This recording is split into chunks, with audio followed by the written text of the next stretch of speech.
Það sterkur sigur á Sómmak og þeir eru komnir áfram í þriðju hvernig líðan klára þetta? Æðislegt sko, og gaman að komast áfram og nú bara vonandi að við fáum eitthvað alveg lið í næstu umferð. Þetta var kannski meiri svona baráttu sem byggust upp frá þeim en leikurinn sem fenguð í gær? Nei, við náttúrulega byggumst alltaf við sterkum í dag og þeir svona mættu nokkuð klári í byrjun leiks en við teklaði nokkuð vel. En það hlýtur að vera svolítið skrítið að koma inn í viðring þar sem við vitið eru með 14 marka fórskot þegar þið byrja leikinn? Jó, þetta er örugglega einhvers staðar þarna í undirmeðvitundinni.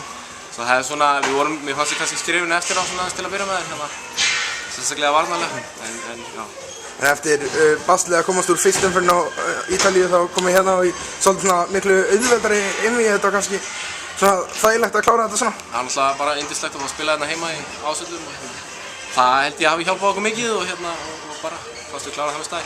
Nú er komin í pottinn hvernig draumamótorinn þriðju umferðinni? Ég veit ekki, bara eitthvað þessu stórlið. Var ekki gaman að fara til Berlín eða það ekki verið skemmtileg borg eða eitthvað í þá áttina? Það ekki. Viltu frekar taka stóru mótorinu núna eða klára einhvern auðvaldari? Það er ekki kannski fengið hérna, það er eitthvað leið frá Hollandi, ég hef heyrt að ég eiga sénsið þá, svo það var ekki verið. Komast í riðilinn og sjá hvað gerist það. Það hlýtur að kýtla svolítið að fá að fara á stóru leikvöldina og fá að spila núna í algjörlega og bara sterkt fyrir Ísland að koma liðið í þriðju umferð og líka bara fyrir okkur að fá að auglýsa okkur aðeins. Nú tekur svo bara deildin við, hvernig líst þér á það sem þið liggur fyrir nú? Nú bara mætum við klárir og 2 góða leiki núna og það lofa bara góða fyrir næsta leik. Takk fyrir það.